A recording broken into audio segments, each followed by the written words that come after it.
il paraît qu'on est à l'euro près. On n'arrête pas de nous répéter ça en permanence. Moi, je constate que quand il s'agit des aides aux entreprises, on n'est plus du tout à l'euro près.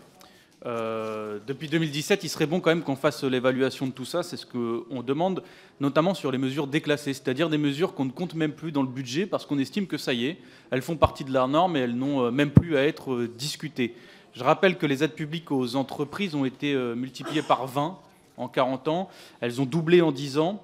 Gérald Darmanin, en 2018, parlait de 140 milliards d'euros par an.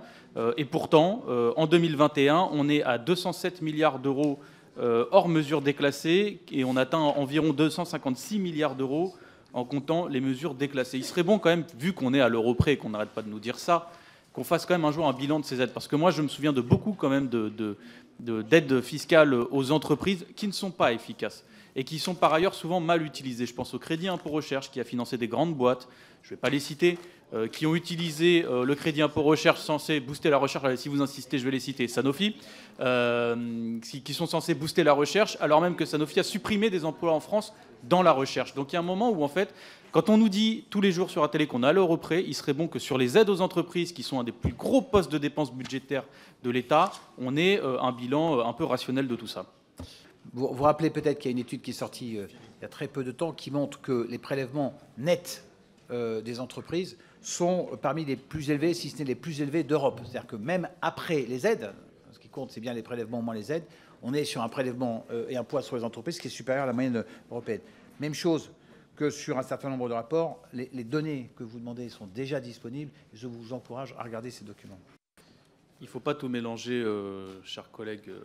Une exonération d'impôt, ce n'est pas une création d'un impôt supplémentaire, ce n'est pas vrai.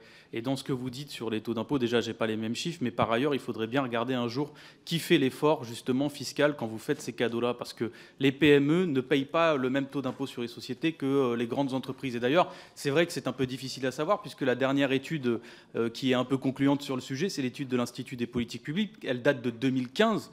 Et sur les stratégies d'optimisation des grandes entreprises, on se rend compte de quoi? Que le taux d'impôt sur les sociétés, il est de 15,8% pour les grandes entreprises et pour les PME, c'est 22% quand on prend en compte ces mécanismes de diminution d'impôts. Et pourquoi ça se passe comme ça? Parce qu'en France, on a un labyrinthe, on a plus de 300 aides différentes. Et quand vous êtes un boulanger, quand vous êtes un artisan, vous n'êtes pas en capacité de naviguer dans ces aides-là parce que vous n'avez pas des experts comptables qui peuvent vous aider. Donc justement, c'est le problème aujourd'hui de ce que vous êtes en train de créer. C'est que vous créez une inégalité entre les PME et les TPE, entre les petites boîtes et les grandes boîtes, et que vous distribuez l'argent aux grandes boîtes de ce pays qui, elles, l'utilisent après pour faire des choses qui ne sont pas profitables au pays. Et oui, j'estime, et ça c'est vrai que c'est un désaccord qu'on a entre nous, que l'imposition sert à redistribuer. Mais pour qu'elle redistribue, il faut que l'argent reste en France.